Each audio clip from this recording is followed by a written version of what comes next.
요즘에 저를 좀 사칭하는 불법 리딩방이나 텔레그램 또 단톡방들이 굉장히 좀 많아지고 있는데 각별히 여러분들이 좀 주의를 했으면 좋겠어서 이렇게 좀 영상을 찍게 됐고요. 실제 피해 사례들도 좀 있는 것 같아요. 저는 이런 리딩이라든가 이런 걸 전혀 하고 있지 않거든요. 저를 사칭한 어떤 문자가 온다거나 그런 걸 받으셨을 때는 그냥 무시를 하시거나 꼭 신고를 꼭 해주시면 좀 좋을 것 같습니다.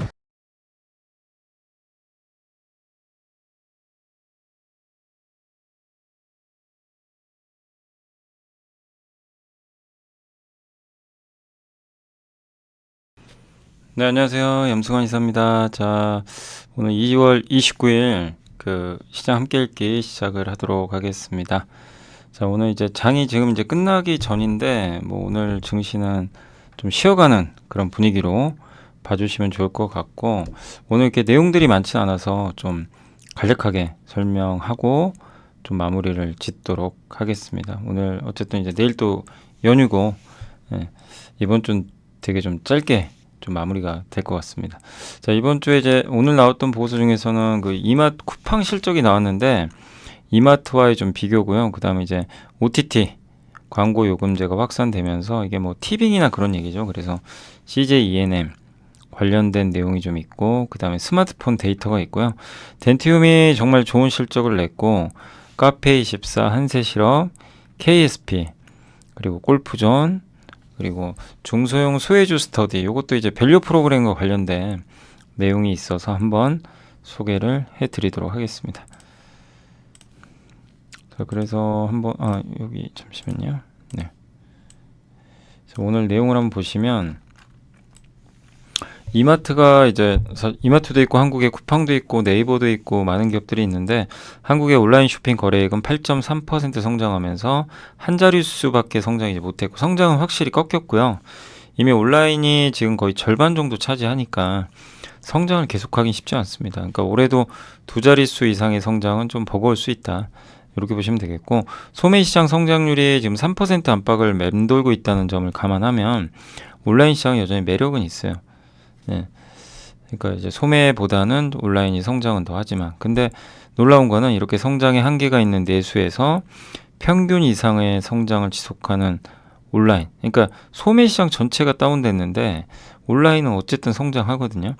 근데 그 안에서도 이것마저 뛰어넘는 성장하는 기업이 누구죠? 쿠팡과 네이버죠. 그래서 사실 요즘에 밸류업 기대감이 있어서 이마트, 롯데쇼핑 관심들이 높아지는 건 사실이지만 밸류업 하려면 돈 벌어야죠. 곳간에 쌀이 가득해야 됩니다. 근데 그러기 쉽지 않다는 거죠, 사실. 이들 기업들. 이마트는 부채가 굉장히 많고요. 예. 최근 실적도 좀 부진한 상태죠, 아직까지. 근데 이제 어쨌든 이마트나 롯데쇼핑이 돈을 번다면, 또 많이 번다면 밸류업을 할 수 있겠지만 이 곳간이 비어 있다면 쉽지 않다는 거죠. 그러니까 우리가 봐야 될 건 무조건 저밸류라는 것만 보시면 안 되고 저 곳간이 비어 있는지, 그러니까 차 있는지 이걸 보셔야 되고, 비어 있는 기업이면 쌓을 수 있는지 아니면 쌓을 수 없는지 요걸 잘 구분을 해야 될 것 같습니다. 그리고 이제 어쨌든 밸류업을 하려면 주주 환원도 해야 되는데 영업용으로 사용하고 있는 자산을 팔 수는 없잖아요. 이마트 매장을 팔 수는 없는 거죠. 그래서 그런 걸 통해서 자사주 매입 소각하기도 쉽지가 않은 거죠. 예. 그러니까 그런 부분도 꼭, 그러니까 무조건 그냥 저밸류니까 하자. 요거는 좀 경계를 하셔야 되겠고, 쿠팡의 23년 연간 순매출액이 31조 원을 좀 돌파를 했다고 합니다. 근데 같은 기간 이마트가 30조니까 역전을 했는데, 사실 이게요, 이미 역전을 한 거예요. 작년에 역전한 게 아니라 2년 전에 이미 쿠팡의 매출액은 이마트를 넘어섰어요. 왜냐하면 이마트의 매출액엔 조선호텔, 신세계건설 같이 소매업과 관련 없는 것도 잡혀 있었다고 합니다. 그러니까 소매업만 해당을 하면 이미 그걸 넘어선 거죠. 쿠팡 네이버의 지난해 거래액은 각각 이제 50조 원. 일단 이제 안팎이고, 사실상 외형 기준으로 이들을 이제 대체할 수는 없어요. 쿠팡 네이버의 아성은 대단하고, 요새 알리나 테무가 인기를 끌고 있지만 그것 때문에 요새 좀 주가들도 흔들리긴 해요. 근데 이제 그걸 대체할 수 있을 상황은 아니지 않나 이렇게 보고 있고요. 쿠팡은 대만으로, 네이버는 AI로 이렇게 서로 또 확장을 하고 있습니다. 그래서 온라인이 대세니까 이제 오프라인은 답이 없다라고 또 보기는 어려운 게, 월마트는 또 잘하잖아요. 그러니까 우리나라 지금 한마디로 이건 좀 쓴소리예요. 어떻게 보면. 예. 그러니까 이 연구원님이 하고 싶은 얘기는 온라인에서도 독보적으로 쿠팡과 네이버는 성장하는데 그럼 오프라인 힘든 거 아니냐. 근데 오프라인도 아니 월마트 이렇게 잘하는데 그러니까 롯데쇼핑이나 이마트가 좀 분발해달라는 거죠. 어떻게 보면. 네. 할 수 있는데 근데 어쨌든 뭐 지금 현실은 그렇게 쉽지 않은 거죠. 특히 이마트가 굉장히 좀 안 좋죠. 저번에 롯데쇼핑은 아마 실적 잘 나왔던 걸로 기억이 나는데 근데 이마트에 좀 분전이 필요할 것 같습니다. 뭐 밸류업에 앞서서 기업의 가치가 올라가야 될 것 같아요. 그래서 이마트는 어쨌든 현금 흐름을 잘 창출할 수 있는 그런 구조로 바뀌어야 될 것 같고 그게 되면 주가 올라가고 또 밸류업도 되는 거죠. 예. 그래서 한번 이마트나 롯데쇼핑도 분명히 생각은 있는데 우리나라 오프라인 이 유통 공룡사들이 어떻게 변화하는지도 그러니까 무조건 안 된다 이거보다도요. 어떻게 변화하는지를 좀 보고 그 변화가 맞다고 생각하면 그때 투자하시면 되고요. 그게 여전히 아닌 것 같다 그럼 투자를 안 하셔야죠. 그러니까 조금 더 확인을 해보실 필요는 있는 것 같습니다. 어쨌든 쿠팡의 성장은 놀라운 것 같습니다. 예. 쿠팡 매출이 어쨌든 총 매출액도 넘겨버렸습니다. 이번에 요 녹색. 자, 그리고 이제 OTT 광고 요금제가 확산되는데 티빙은 3월 4일 날 광고 요금제를 이제 출시를 합니다. 다음 주 월요일 날 가격이 5,500원이에요. 그래서 네.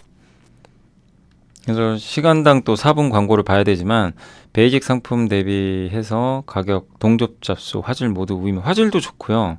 베이직 상품보다 그 다음에 가격도 더 저렴하고 동접자도 2명이 동시에 볼 수가 있어요. 근데 광고를 4분 봐야 돼요. 그게 단점이죠. 그러니까 이건 선택의 문제죠. 나는 광고가 싫다. 어쩔 수 없이 비싼 요금제 써야 되고 뭐 가성비 시대인데 뭐 4분 광고 보자. 4분 동안 뭐 광고 안 보고 난 딴 일 하겠다. 뭐 그러실 수도 있는 거고. 근데 어쨌든 광고는 의무적으로 봐야 돼요. 저 요금제 가입을 하면. 근데 여기에 프로야구 온라인 중계 콘텐츠도 포함시키는 게 유력하다고 하는데 그러면 이제 어쨌든 또 많이들 가입하시겠죠. 그래서 국내 OTT 시장 계속 성장하고 무려 2,400만 명. 미국은 28%가 지금 광고 요금제인데 7천만 명이나 돼요. 그래서 광고 요금제가 들어가게 되면 티빙도 국내 미디어 랩사 광고 회사들 수혜고 대표적으로 넷플릭스는 나스미디어가 해주는데 아직 티빙은 누가 하는지는 정확히 모르겠습니다. 근데 뭐 인크로스도 가능성이 있겠죠. 둘이 이제 경쟁을 하니까. 그래서 나스미디어는 KT 계열사고 인크로스는 SK텔레콤이죠. 그래서 이번 티빙 쪽은 누가 또 따낼지는 한번 좀 봐야 되겠습니다. 그리고 넷플릭스와 티빙 광고 요금제 효과로 기대되는 취급권 한 900억 정도 된다고 합니다. 나스미디어는 이제 이미 그 넷플릭스를 땄기 때문에 성장을 좀 계속 할 걸로 좀 보여지고 거기다 티빙까지 만약에 붙는다면 더 성장을 하겠죠. 그래서 올해도 좋은 실적을 좀 내지 않을까 보고 있고 인크로스는 일단 신규 진입한 검색 사업이 물량이 증가하고 이제 관건은 OTT 요 광고를 좀 따낼지 그걸 좀 지켜봐야 되겠습니다. 국내 4대 프로스포츠인데 저도 이렇게 차이가 많이 나는 줄 몰랐는데요. 그냥 프로야구가 압도적이에요. 그냥 이게 뭐 비교가 안 됩니다. 연간 800만 명이 관중수예요. 예. 그러니까 시청자도 훨씬 많겠죠, 당연히. 그리고 국내 OTT 플랫폼 월별 사용자 수추인데 뭐 넷플릭스가 당연히 압도적이고요. 한 1,200만. 근데 요새 보면 여기 밑에서 뭐 치고 오르는 거 보이시죠? 쿠팡 그 다음이 티빙입니다. 사실 쿠팡은 와우 요금제 쓰면 무료로 보니까 접근성이 되게 좋아요. 근데 이제 티빙은 돈을 내야 되는데 티빙도 어쨌든 오르고 있고 디즈니가 참 쉽지 않습니다. 디즈니하고 웨이브 여기는 조금 고전하고 있는 양상인 것 같고요. CJ ENM 관련해서 이제 목표 주가 11만 적어주셨고 티빙 갖고 있고 프로야구 분데스리가 이런 이제 스포츠 중계하고 있고 이제 할 거고 특히 프로야구 중계권 가져간 게 큰 것 같습니다. 그리고 음악 사업도 하죠. 엔터 사업도 하는데 4월 17일 날 일본의 그 걸그룹 데뷔한대요. 11인조 일본의 합작 자회사에서 만든 그리고 첫 7년제 정규 아이돌 선발 프로젝트. 그러니까 한마디로 오디션 봐서 또 데뷔하는 걸그룹을 이번에 또 약간 그 육성을 하는 것 같습니다. 그래서 그 작년에 제로베이스원이 보이그룹으로 성공했거든요. 거의 정상급에 안착을 했어요. 데뷔하자마자. 그래서 걸그룹도 성과를 내지 않을까. 그래서 음악 사업에서만 863억, 이익을 낼 걸로 보입니다. 그래서 미디어 업종에서 몸이 지난 몇 년간 너무 안 좋았어요, 사실. 이쪽 CJ ENM이. 근데 광고 요금제 확산되고 그 다음에 음악 사업은 여전히 견조하고 그리고 피프스 시즌 이제 미국의 제작사죠. 요거 인수했다가 너무 힘들었죠. 근데 그게 이제 정상화돼요. 그러면서 올해는 좀 뭔가 바뀌지 않을까 보고 있고 이게 제로 베이스 온 데뷔하자마자 보이세요? 판매량? 그냥 압도적이죠. 예. 그래서 좀 기대를 하고 있는 상황인 것 같습니다. 자, 그리고 이제 NH의 이교연구원님이 스마트폰 글로벌 판매는 좀 줄었어요. 근데 놀라운 건 중국입니다. 중국의 화웨이가 57%, 전월 대비 35% 이렇게 증가를 했고 샤오미와 아노도 전년 대비해서 증가세를 기록을 했다고 합니다. 삼성전자는 전년 대비 3.6% 정도 감소를 했고 2월 출시한 신제품 효과로 2월 어쨌든 이제 증가. 그러니까 삼성전자는 지금 2월에 신제품 나왔는데 저도 뭐 이제 구매를 했지만 어쨌든 이번 모델이 역대급으로 잘 팔리고 있는 건 맞아요. 예, 그렇기 때문에 삼성전자 반격도 기대되고 그래서 중국과 삼성전자 같이 갈 수 있는 삼성전기, JNTC, 세경하이테크 이 기업들을 주목하자라는 내용이니까 참고를 해주시면 좋을 것 같습니다. 자, 그리고 덴티움이 정말 좋은 실적을 냈고 분기 실적 서프라이즈 나왔고요. 매출 급증, 이익도 급증했습니다. 기대보다 잘 나왔고 특히 해외가 뭐 압도적이죠. 그리고 러시아 매출도 들어왔고 특히 중국 매출이 살아났어요.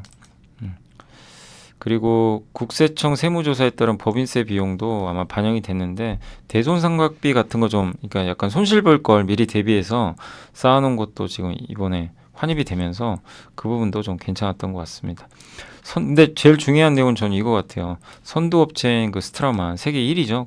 이게 아마 스위스 회사일 거예요. 근데 스트라우만이라는 이 임플란트 회사가 중국에 대해 긍정적인 멘트를 날려버렸어요. 근데 이게 왜 호재냐면 중국에선 거의 1등 달리는 회사 중에 하나가 덴티움이거든요. 점유율이 굉장히 높으니까. 그러니까 이제 VBP 대량으로 구매한 거죠. 요 가격이나 영향을 이 가격이 떨어지면 매출이 줄 수 있죠. 근데 물량으로 상쇄하는 게 확인이 됐다. 그러니까 많이 팔린다는 얘기예요. 가격은 떨어져도. 그래서 올해 중국 매출 성장은 20%. 그럼 중국 점유율 높은 덴티움한테는 굉장히 좋은 뉴스죠. 예. 근데 실제 중국 현지 법인 따르면 치과 환자가 늘어나고 있다고 합니다. 딜러들의 주문도 증가하고 있다. 그래서 일단 분위기가 좋아지고 있고 다만 이제 매월 수출 데이터 나오니까 또 다음 주에 나오거든요. 그런 건 한번 더 체크를 해봐야 될 것 같습니다. 그래서 이 24년 중국 매출 목표치 상향 가능성 포착이 됐고 영업이익 추정치는 13% 정도 올렸고 이것도 기억하시겠지만 작년에 엄청 좋았다가 하반기에 박살나버렸죠. 반토막 났어요. 그랬다가 바닥 딛고 다시 올라. 정말 주가 그래서 어려운 거예요. 정말 장기 투자라는 게 그럼 반토막 견딜 수 있습니까? 못 견디고요. 그러니까 적절히 올랐을 때 한번 좀 일부 파르는 것도 좋은 전략이에요. 한국에선.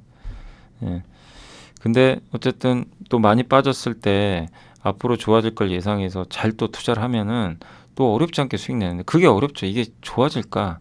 그럼 더 빠지는 경우도 있거든요. 실제. 자, 어려운데 그래서 이렇게 막 빠졌을 때 막 사면 안 되고요. 빠질 때 내가 이 기업을 괜찮게 봐요. 그러면 어느 정도 투자를 조금은 하는 거예요. 일부를 담가놔요. 그랬다가 추적을 하는 거예요. 실적 좋은지 나쁜지 이런 것들을 데이터를 보면서. 그러니까 덴티움은 매월 데이터 나오잖아요. 그 임플란트 매주 사실 10일에 한 번씩 나와요. 2월 1일 왜냐면 우리나라 10일 단위로 데이터 해주니까 그러면 브레인앤 리서치인가 비비 리서치 그 텔레그램 알려드렸죠. 거기서 이제 분석도 해주고 하니까 그런 거 보면서 이거 생각보다 괜찮은데 이게 데이터들 보면서 그게 나아지면 더 베팅을 하는 거죠 사실. 근데 아니면 좀 스테이하고 멈춰. 왜냐면 싸게는 샀기 때문에 막 손절할 필요는 없는 거죠. 굳이 정말 나쁘지 않은 이상. 근데 더 사는 건 신중해야 된다는 얘기예요. 그러다가 이제 뭔가 모멘텀이 보이면 그때 이제 추가로 더 하는 거죠. 그래서 어려워요 사실. 이렇게 막 내려온 거를 내가 앞으로 괜찮을 것 같아서 사는 것도 분명히 만만치 않습니다. 예. 실패하는 경우도 나오고 그러나 어쨌든 이번 덴티움도 결국엔 딛고 올라갔거든요. 그러니까 결국 관찰밖에 없는 것 같아요. 꾸준하게 관찰하면서 해야지 그러지 않고는 참 이게 추적하기 쉽지가 않은. 그러니까 어렵죠 대응하기가. 어쨌든 결과론적인 얘기지만 덴티움은 좋은 실적을 냈습니다. 다만 지금 쫓아가는 건 당연히 아닙니다. 지금은 보유자 영역입니다. 카페24는 이번에 흑자 전환 성공을 했고요. 비용이 줄었어요. 인건비를 줄여가지고 그래서 보수적인 채용 기조 올해도 유지할 것 같고, 다만 아쉬운 건 뭐냐면 거래액이 3.04조 원 거래액이 전자상거래 업체잖아요. 그 결제하고 그 다음에 그 여러분들이 만약에 홈쇼핑 그러니까 그 인터넷 쇼핑몰 만들고 싶으면 카페24 이용하면 돼요. 카페24가 그 이 자영업자분들 이 홈페이지를 만들어줘요. 예, 전자상거래 할 수 있게 그런 거 대행해주는 서비스 같은 거 하나 업체 중에 하나거든요. 근데 거래액이 3.04조 원인데 6.5% 성장했는데 전체 상거래 시장 성장률에 비해서는 떨어져 버렸어요. 이건 좀 아쉬운 거죠. 그 유튜브가 그 구글이 이 회사 지분 투자한 거 아시죠? 그 유튜브 관련 지표 공개해야 되는데 유튜브에서 쇼핑할 수 있잖아요. 유튜브 인플루언서 분들이 예, 이제 광고도 하고 상품 구매도 직접 할 수가 있어요. 여러분들이 그럼 그 결제 대행을 누가 해줘야 되는데 그걸 해주는 회사가 이제 바로 카페24인데 그 유튜브 왜 지표 공개 안 하죠? 이거 공개해줘야 명확히 알죠. 이 카페24의 투자 포인트는 유튜브예요. 사실 누가 뭐래도. 근데 그거 공개를 안 하고 온다는 건 좀 아쉬운 거죠. 그래서 그럼에도 기대를 버리진 말고 인플루언서의 영향력이 확대되는 건 중장기 트렌드고 유튜브 저도 이거는 인정해요. 이 내용은 뭐 분명히 맞다고 생각합니다. 인플루언서 분들의 영향력은 점점 커지고 특히 젊은 분들일수록 더 이렇게 인플루언서들이 추천하는 걸 많이 의존하더라고요. 이렇게 상품 같은 거. 예. 그래서 유튜브 쇼핑 생태계 확대는 될 거고 다양한 유튜버들이 또 이게 잘 되니까 굿즈 같은 것도 만들어 판매하거든요. 예. 그리고 전자상거래 쪽에서 알리랑 중국 테무 이런 쪽이 거래 대금을 일으켰는데 한 2% 정도 돼요. 전체 시장에. 유튜브도 앞으로 그 정도까지는 가지 않겠냐. 그래서 유튜브 근데 쇼핑 성과가 명확히 숫자로 확인돼야 되는데 안 알려줍니다. 그러니까 좀 알려주시고요. 그래서 이 기업은 지금은 투자하는 것보다는 그게 확인돼야 됩니다. 아시죠? 그래서 1분기에 확인될지는 제가 모르겠습니다. 어느 날 뭐 간담회 할 수도 있는 거고. 그래서 그게 확인되면 그때 좀 명확해지니까 그걸 보고 하셔도 되지 않을까 싶습니다. 한번 크게 움직였었거든요. 그래서 지금 좀 지켜보시고 급할 건 없다. 다만 트렌드 자체는 맞는 것 같다. 그래서 관심은 필요합니다. 계속 이렇게 성장하죠. 알리테무. 그다음에 이게 유튜브인데 얼마가 될지 아직 몰라요. 근데 유튜브도 나름대로 영향력이 커지고 카페24가 여러 번의 진통을 겪었습니다. 네이버하고 지분 교환한 것도 있었고요. 결제 사업 분야에선 좀 잘 알려진 기업인데 정말 몇 년간 이렇게 빠졌다가 지금 6년 만에 드디어 돌렸어요. 이 유튜브 때문에. 이게 한 번에 끝나지는 저도 않을 거라고 생각은 하고 있습니다. 다만 숫자를 보여줘야 된다. 자, 그리고 한세실업은 실적은 좋아요. 기대보다 잘 나왔는데 왜 주가 별로냐? 주문이 줄었어요. 주문이 좀 생각보다 예상보다 부진했대요. 그러니까 주문 증감률이라 이게 좀 부진했대요. 원가 줄여가지고 수익성은 좋은데 이건 좋죠. 좋은데 문제는 저 뭐 예를 들면 저 한세실업의 주요 고객사 캐주얼 고객사 뭐 갭이라든가 이런 데서 주문을 줘야 되는데 이게 생각보다 늘지 않은 거죠. 그러면 이제 수익성은 좋아졌지만 원가 절감은 한계가 있잖아요. 실제 매출이 늘어야 되는 거죠. 그래서 올해 상반기까지 그게 좀 어렵대요. 그러니까 이제 시장이 실망해서 빠진 건데 다만 하반기엔 시작될 것 같다. 그 하반기를 보면 2분기부터 나쁘게 볼 필요 없죠. 그리고 이미 미국의 의류시장 그 재고 조정도 어느 정도 일단락됐고 재고 증감률도 마이너스 0.3%로 많이 완화가 됐다고 합니다. 그리고 특히 이제 한세실업은 영어무역과 달라요. 영어무역은 주로 이제 뭐 레깅스라든가 기능성으로 있죠. 이쪽 뭐 노스페이스 같은 이런 쪽이 높은데 룰루레몬하고 근데 한세실업은 그 캐주얼 쪽이에요. 뭐 갭이라든가 아니면 마트에서 판매하는. 그래서 저가 바이어 중심으로 예, 매출이 잡히고 있는데 그쪽이 선제적으로 재고를 좀 소진했대요. 그래서 회복도 좀 빠르지 않겠냐. 그래서 하반기에 주문 증감률이 28%. 하반기를 본다면 지금 버텨야죠. 근데 당장은 모멘텀이 사실 좀 부족합니다. 그거 염두에 두세요. 그러니까 좀 부진할 것 같아요. 당분간. 또 환율이 만약에 떨어지면 그것도 단기적으로 좀 부담이고. 목표 주가는 유지는 했지만 좀 하반기를 보면서 조금 여유를 가지고 대응하자는 그런 내용이고 근데 주가 싼 건 맞습니다. PER이면 6.8배니까 싸지만 당장의 모멘텀은 조금 부족한 편이다 라고 봐주시면 좋을 것 같습니다.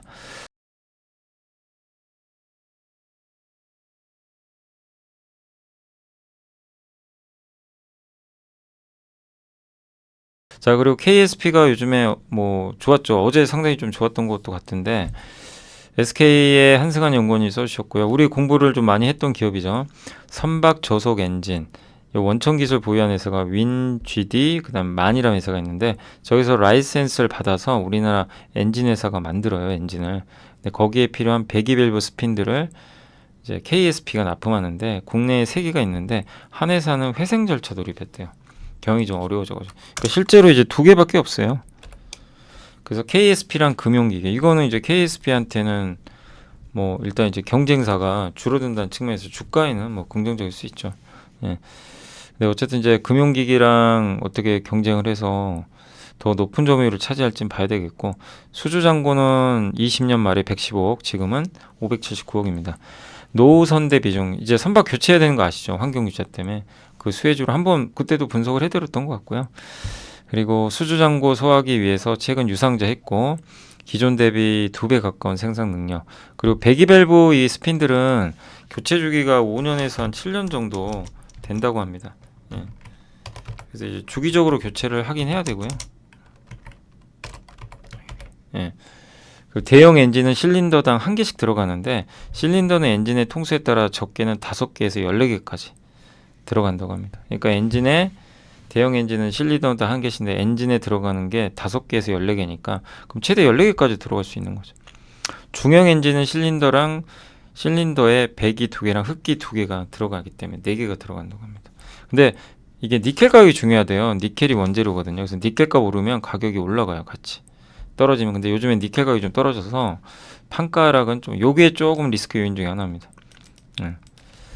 그래서 니켈이 좀 다량으로 함유되어 있는 그런 소재다 보니까 그건 염두에 두시고, 다만 생산 능력이 증설하면서 고정비를 줄이죠. 그래서 그건 상쇄를 시킬 것 같다, 이런 내용입니다. 주요 사업부별 이제 분기별 영업이익률인데 이렇게 어쨌든 지금 많이 올라와 있는 상태고요. 특히 엔진 쪽하고 형단조, 요게 방산 쪽이에요. 방산 사업도 하는 거 아시죠? 예. 그리고 영업이익률이 이 니켈 가격이 이렇게 보세요. 오를 때 좋죠. 빨간색이 영업이익률인데. 그러니까 요거는 좀 약간 부담이라는 얘기입니다. 그러면 어떻게 될까요? 니켈 가격이 좀 떨어지면서 판가락 부담이 있어서 이익률이 좀 감소할 수는 있어요. 근데 그런 것 때문에 주가 빠지면 기회라는 거죠, 오히려. 왜? 매출 성장이 이어지니까. 그래서 지금 단계에 좀 많이 올랐으니까 지금 당연히 쫓아가는 것보다는 오히려 좀 안 좋을 때 관심을 가지시는 게 낫지 않나 라고 말씀드리고 싶고, 골프존은 목표 주가 낮췄지만 골프존은 사실 뭐 그렇게 지금 모멘텀이 있는 건 아니죠. 왜냐면 스크린 골프도 좀 정체돼 있고 골프 산업 전체가 정체돼 있어요. 근데도 연간 2천억을 현금을 확보해요. 왜? 스크린 골프 절대 1위고 연간 1억 라운드 정도 발생한대요. 스크린 골프만. 거기서 수수료 매출 계속 나와요. 원가도 없어요. 그냥 기계만 깔면 되니까. 그래서 PER 5.3배, 배당도 6%. 그러니까 밸류업에 적합한 기업 중에 하나예요. 고간에 돈은 많아요. 순연금 1,100억 있더라고요. 제가 찾아보니까. 배당 성향 30%. 근데 제가 아쉬운 건 좋아요. 배당도 6%나 나오니까 자사주 매입 소각만 더 열심히 해주시면 더 좋지 않나, 그런 생각이 듭니다. 아무튼 밸류업과 관련해서 좀 한번 기대를 해볼 만한 기업이 아닌가라고 좀 말씀을 드리겠습니다. 요건 이제 저희 당사 나온 이제 보고서고요. 중소형 소외주 스터디라는 이제 제목의 정홍식 연구원이 하고, 이제 이번에 그 정우석 아래 있는 이 두 분이 쓰신 자료고, 요거 이제 저희 이제 당사 보고서니까 한번 제가 요약보다는 보면서 말씀을 드릴게요. 뭐 다른 거보다도 여기 이제 좀 내려보면 중소형 소외주 스터디 요건데, 그 일단 최근에 이제 저 PBR이 이제 화두가 되고 있으니까 그 내용들 좀 담아봤고요. 그래서 일본을 좀, 어제도 한번 이제 신한 보고서 한번 보여드린 대로 일본을 벤치마킹 한 거니까 당연히 따라갈 것 같고, 근데 여기서 이제 기업들을 많이 좀 소개를 해놨어요. 표로 만들어가지고. 그래서 시가총액 700억에서 5천억인 중소형 기업 중에서 현금 유동성이 풍부하고 순현금 비중이 한 50% 이상 되고, 그 다음에 현금이 계속 좀 충분히 유입될 가능성이 높고, 밸류에이션이 너무 비싼 거 말고 PBR 1.5배 이하 이런 것들을 좀 만들어서 탐방 노트까지 작성을 했다고 합니다. 그래서 요게 우리 회사 홈페이지 있죠. 저희 회사 이베스트 홈페이지에 올라와 있거든요. 거기서 한번 자료 본문을 좀 보시면 되겠고, 네. 그래서 관련된 내용은 좀 넘어서 말씀드릴게요. 이제 왜냐하면 이제 여기서 이제 주로 이제 기업들 위주로 소개를 하는 거고 밸류업 관련해서 일본의 이 정책이나 이런 것들을 일단 이제 우리가 따라서 만든 거니까요. 예. 일본은 어쨌든 성과를 냈죠. 그래서 일본의 이런 토픽스 지수는 이렇게 많이 올라왔습니다. 그래서 요게 이제 관련 기업들이에요. 근데 이 중에 뭐 선택은 여러분이 하셔야 됩니다. 이게 뭐 저도 이게 좋습니다. 저게 나쁩니다. 뭐 이렇게 볼 수는 없고 여기는 시총 1,000억에서 5천억 사이예요. 그래서 여러분이 아시는 기업들 위주로 보시고 이제 지표들이 있죠. 순현금 비중이 높죠. 꽤 높고 ROE 11%. 그러니까 예를 들면 이런 거죠. 나는 ROE 두 자릿수만 하겠다. 근데 PBR이 한 배가 안 된다. 그럼 싼 거 맞아요. ROE가 두 자릿수인데 PBR이 한 대 안 되면 쌉니다. 보통 ROE 10%면 PBR 1배, 1.12배는 나와야 되거든요. 예를 들면 퍼시스는 ROE가 11%인데 0.7밖에 안 돼요. 그럼 굉장히 저평가된 거죠. 사실 순현금도 시총 대비 37%, 37%의 순현금을 갖고 있어요. 그러니까 굉장히 우량한 기업이죠. 다만 이거죠. 퍼시스나 에이스침대 카구가 지금 잘 되나? 이제 이런 고민이죠. 그러니까 마지막에 봐야 될 건 비즈니스 모델로 보세요. 아, 왜 이렇게 소외를 받을까? 근데 그렇다고 이 회사들이 뭐 완전히 뭐 적자 보고 막 그런 것까지는 아니잖아요. 그러니까 성장을 못하는 게 좀 아쉬운 거죠. 그러니까 그런 걸 좀 보셔가지고 이런 기업들은 지금 PBR 이렇게 낮으니까 현금도 있고 주주환원 할 수 있겠네. 그래서 한번 관심 갖고 이런 퍼시스를 내가 전자공시 들어가서 찾아보는 거예요. 사업 보고서 보고 버틀러라는 사이트 있죠. 거기 들어가서 퍼시스 다 IR 자료부터 그런 게 공부예요. 뭐 공부가 별게 있는 게 아닙니다. 이 많은 거 중에 하나만 딱 보는 거예요. 삼형무역 기억나세요? 어제 그 신한 보고서에도 나왔다. 그럼 저라면 한번 볼 것 같아요. 삼형무역. 왜냐하면 순현금 비중이 72.9입니다. ROE가 11.9인데 PBR은 0.5. 도대체 이 회사, 그러니까 이 고민을 해보는 거죠. 이 회사 왜 이렇게 주가가 안 갈까? 뭐 문제 있나? 이런 걸 찾아보는 거죠. 아니 현금도 되게 많고 지표 다 좋죠. 렌즈 만들죠. 예, 안경. 이런 이제 렌즈 만드는 회사인데 왜 안 가지? 이런 거죠. 그 고민을 직접 해보시라는 거예요. 어느 게 정답이. 정상제일에서는 원래 배당 많이 주기로 유명하고 아마 여러분들도 아시는 기업도 있을 거예요. 디지털 대성도 유명하죠. 그 다음에 레이언스 여기도 현금은 되게 많아요. 실적이 조금 부진해서 안 좋았죠. 그 다음에 무학도 좀 이제 실적 부진이나 이런 것들이 좀 있었지만 이제 턴어라운드 한다면 괜찮을 것 같고 그리고 윈스 맞아요. 이 기업도 굉장히 제가 이 내부자가 많이 매수한 걸로 제가 기억이 나거든요. 보안회사죠. 나이스정보통신, 삼목에스포, 어제 거푸집, 환인제약 뭐 유명한 기업이고 KC는 KC텍의 지주사. 이것도 한번 설명해드렸죠. 옛날에 저 PBR 이제 나오기 전에 한번 이제 이렇게 분류를 해봤죠. 근데 그 중에 아마 KC도 한번 제가 분류해가지고 한번 알려드렸던 것 같은데 KC도 지주회사로 ROE는 거의 10%인데 PBR이 0.4배. KC텍도 잘 나가는데 그죠? 그리고 아세아제지 어제 주식 소각인가 아마 한 것 같더라고요. 소각했나? 아무튼 제가 공시를 본 것 같은데 아세아제지도 이제 시작을 한 것 같고 이런 걸 보는 거. 한국공항 있고 그 다음에 이제 밑에 있는 거는 시총 1,000억에서 5천억. 이것도 이제 두 번째예요. 그러니까 이 중에서 몇 개만 선택해 보세요. 다 보라는 게 아니라 여러분이 아는 것만. 혹시 저도 이거 다 알지 못해요. 제가 눈에 들어오는 거는 저는 JS 코퍼레이션은 잘 안. 근데 순현금은 아니죠.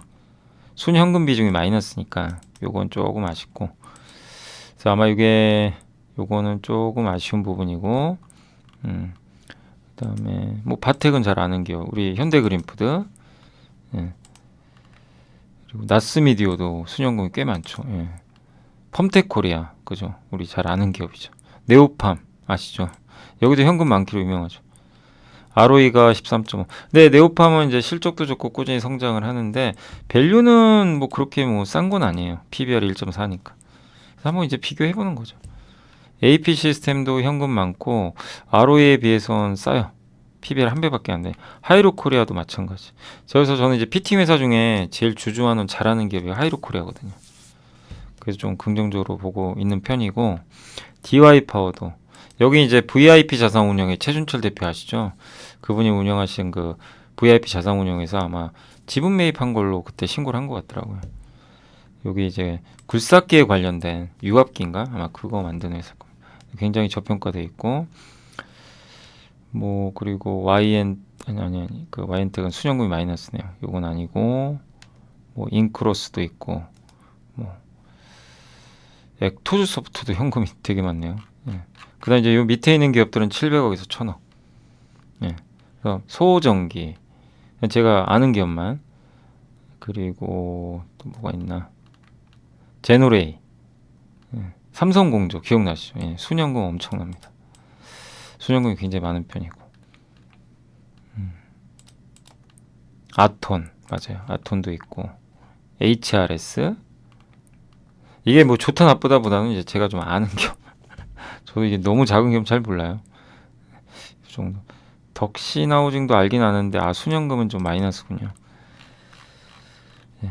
그리고 주주가치 제고 관련된 이제 업데이트한 기업 지누스, 한섬, 현대에버다임, 현대이지엘, 현대리바트, 현대그린푸드, 대원강호 이제 이런 기업들이 공시를 했고 대한유화, 원익QNC, SK디스커버리, GC셀 대상 이런 걸 했으니까 이게 다 정리한 자료예요. 그래서 이 자료를 제가 뭐 설명도 지금 조금씩은 해드리지만 여러분들이 한번 저희 홈페이지에서 보시는 것도 괜찮고요. 컴투스, 나이스 평가 정보, 콜마 B&H, 나이스, 애경산업, 이원, 아세아시멘트, 아세아제지, 하이로코리아, 휴원수 정말 많네요. 하이비전 시스템, HFR, 한국알콜, 라이스 정보통, 디지털 대성, 세아특수강, 한라 AMS까지 있고 요 밑에 있는 건 이제 탐방 가서 좀 쓴 자료입니다. 그래서 MI텍, 오진플라임 이런 것들도 한번 읽어보시면 윈스 있네요. 저는 윈스 좀 공부했거든요. 그래서 개인적으로 윈스는 굉장히 긍정적으로 보는 기업 중에 하나인데 참 주가 잘 안 가더라고요. 근데 내부자도 많이 사는 편인데 순연금도 많고 주가는 시장에선 좀 보완주인데 좀 많이 소외된 기업 중에 하나입니다. 그리고 코텍, 한국공항 이런 기업들 읽어보시면 최선호주는 이제 여기 뭐 대양전기공업 이렇게 나와 있고요. 대양전기공업도 한번 읽어보시면 이게 이제 조명 있죠. 조명 만드는 회사로 저는 좀 알고 있는데 맞나요? 대양전기공업. 근데 자동차용 센서로 성장을 하고 있대요. 자동차용 압력 센서를 생산하고 있다. 차량 자세 및 제동력을 제어한다. 예. 제가 아는 그 회사가 아닌 것 같습니다. 예. 제가 좀 이름이 헷갈렸는지 저 선박 조명 회사로 생각하고 있었거든요. 아닌가 모르겠네요. 예. 아무튼 맞네요. 선박 맞죠? 자동차 그쪽이라 그래가지고 맞아요. 예. 원래 선박 조명 맞고 자동차용 이제 압력 센서 요게 좀 성장을 하고 있고요. 예, 보니까 그리고 선박용 조명 부분 그죠? 여기 요거 그러니까 지금 조선업황도 좋잖아요. 그러니까 이쪽도 좋아지고 방산 쪽도 수주 잔고가 늘고 있고 자동차용 센서 부분에서도 그 해외 공장으로 지금 확대가 되면서 고객선이 다각화되고 있다. 그래서 목표 주가 17,000원으로 제시를 해줬습니다. 주가는 정말 안 갔네요.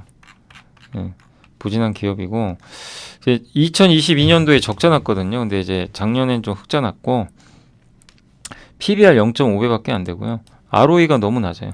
그러니까 이거를 좀 올릴 수 있는 뭔가 좀 있어야 되겠죠. 자기 자본 이익률이 너무 낮다는 건 자본효율이 떨어진다는 얘기인데, 그러니까 이 대양전기공업의 좀 관건은 저 자기 자본 이익률을 어떻게 올릴 거냐. 예, 요게 좀 관건이 될 것 같습니다. 일단 한번 읽어보시면 좋겠습니다. 그 자동차용 센서 고성장하고 있고 압력 센서를 만들고 있고요. 그 ESC 시스템 각 바퀴의 제동력과 구동력이 그 독립적으로 제어가 되도록 구성되었고 스티어링 힐 각도, 브레이크 압력, 차량 속도 등을 감지 조절하므로 ABS, 그러니까 자동차에 들어가는 그런 이제 뭐 브레이크 같은 거죠. 예, 제어하고 이런 쪽에 기본적으로 이제 센서 작용을 하는 거죠. 예, 그걸 좀 만들고 있다고 합니다. 예, 그래서 수주가 이렇게 좀 매출액도 보시면 연평균 52% 급증하고 있어요. 대단합니다. 예. 전 확실히 성장하고 있는 거죠. 주력은 아마 선박용 조명으로 알고 있는데 이쪽도 당연히 좋아질 거고요. 방산 쪽 좋아지고 있고 아까 설명드린 대로 여기에 신사업인 자동차용 센서까지 더해진다면 나아지는 거죠.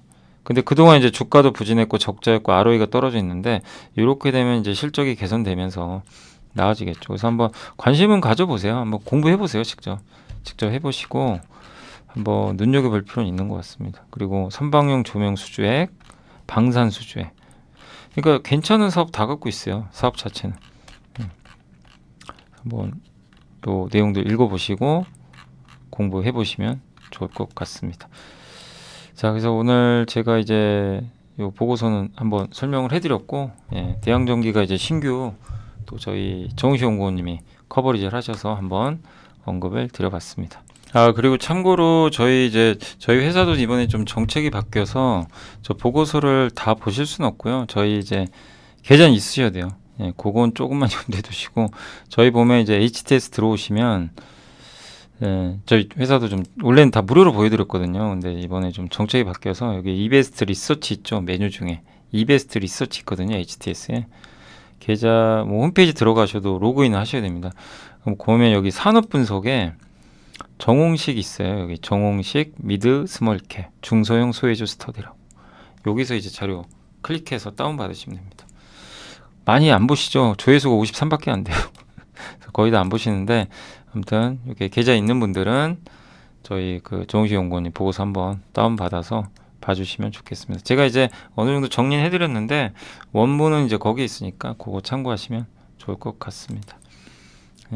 한번 대양전기도 그렇고 몇몇 기업들이 있죠. 아까 윈스도 있고 그 위에 표 같은 거 그 중에서 여러분들이 한번 보셔가지고 꼭 한번 먼저 스스로 공부를 한번 해보세요. 좀 힘드셔도 그게 좀 필요할 것 같습니다. 그리고 어제 이제 공시 중에서 내부자 매수는 하나솔루션 내부자 매수가 있었고, 그 다음에 어제 좀 공시가 많았는데 CS 윈드 윈드타워 공급계약 베스타스에 있었고요. 한국조선해양이 현대삼호중공업 자회사가 원유 운반선 두 쪽 수주했고, 옵투스 제약이랑 해서 저도 이제 처음 사실 잘 모르거든요. 근데 신규 시설 투자 공시가 있었어요. 그래서 그거는 저도 한번 좀 살펴봐야 될 것 같고, 아세아 시멘트가 자기 주식 소각을 했습니다. 그리고 스튜디오 미르도 자기 주식 소각을 했다. 그리고 실적 추정치는 아까 덴티움 오늘 그 대신증권의 한송일 연구원님이 추정치를 올렸다는 거 참고하시면 좋겠습니다. 자, 오늘 이제 장이 끝나서 한번 시장 마무리를 좀 해드리도록 할게요. 자, 오늘 보면 종합주가지수나 코스닥은 좀 그래도 막판에 좀 밑골이 달아가지고 보합권에는 끝났어요. 다행히 많이 좀 낙폭은 줄였다라고 보시면 되겠고, 오늘 외국인들이 어쨌든 오늘은 좀 팔았습니다. 오늘은 아침에 좀 팔았는데 그래도 오후에 좀 들어 올렸네요. 아까 장중 내내 좀 매도했거든요. 매도가 좀 많았는데 일단 이제 오후 되면서 약간 좀 포지션을 좀 바꿔서 매수 쪽으로, 그죠? 갑자기 종가에 이렇게 사가지고 일단 매수로 바뀌었고, 기관이 좀 종가에 많이 팔았던 것 같습니다. 섹터로는 오늘 창투사가 좋았고요. 덴티움 좋았고, 창투사 뭐 요새 아주 창투사들 좀 뜨겁습니다. 어제 어느 분이 또 미래에셋 또 물어보신 것 같은데 벤처 창투사 주가 흐름 좋았고, 면세점 토니모리가 좀 좋아서 글로벌 텍스프리 이런 기업들 좋았고요. 해운주도 오늘 좋았어요. 대한해운 페노션, 둘 다 BDI, 요새 BDI 괜찮다고 말씀을 좀 드렸잖아요. 보고서상으로도 소개를 해드렸는데 오늘 좀 많이 갔고, 오늘 피팅주 어제 오늘 좋습니다. 피팅 기업들 손해보험 좋았고, 조선, 그러다 보니까 조선 기자재도 좀 괜찮은 것 같아요. 그리고 가상화폐 좋았고, 자동차가 기아가 난리가 났어요. 기아가 오늘 무려 5.7% 급등하면서 좋았던 것 같습니다. 증권주도 오늘 괜찮았고요. 낸드 관련주 오늘 웬일입니까? 그 원익 IPS가 날라가 버렸어요. 드디어 전공정 가나요? 전공정 PSK랑 이 두 개가 대표적인 전공정이죠. 그 테스도, 그러니까 이 전공정의 대표 기업들이 오늘은 무슨 일입니까? 뭐 재료가 있는, 근데 반대로 수혜받았던 기업들은 좀 빠지고, 그죠? 그래서 좀 약간 못난이로 불렸죠. 좀 죄송한 말씀인데 그 기업들이 오늘은 무슨 일인지 모르지만 급등을 했습니다. 그러나 오늘 인터넷 대표주는 저도 그러니까 카카오 네이버 아무리 찾아도 빠진 이유는 안 나와 있어요, 잘. 그래서 한번 월요일에 한 번 더 보고 말씀드리고, 구글이 좀 빠진 건 있거든요. 근데 그 영향과는 크게 상관이 없는데 오늘 카카오 네이버는 뚜렷한 이유는 없이 일단 빠졌습니다. HBM 관련주 좀 빠졌고요. 그동안 많이 오른 게 부담이고, AR 관련주도 오늘은 좀 쉬어갔던 것 같고요. 의료 AI도 오늘 좀 AI 쪽도 대체적으로는 부진했습니다. 광고 쪽도 오늘 나스미디어 제외하고는 좀 부진했던 것 같고요. 2차 전지도 오늘 에코프로비엠이나 이쪽 좋았지만 대부분은 조금 또 밀리는 일부 모습도 나왔고, 카메라 쪽도 오늘 삼성전기는 괜찮았는데 다른 업체들은 좀 밀리는 흐름이 나왔던 것 같습니다. 건설주도 어제 좋았는데 오늘은 다시 밀려버렸어요. DLNC는 4% 빠진 이유는 잘 모르겠네요. 예.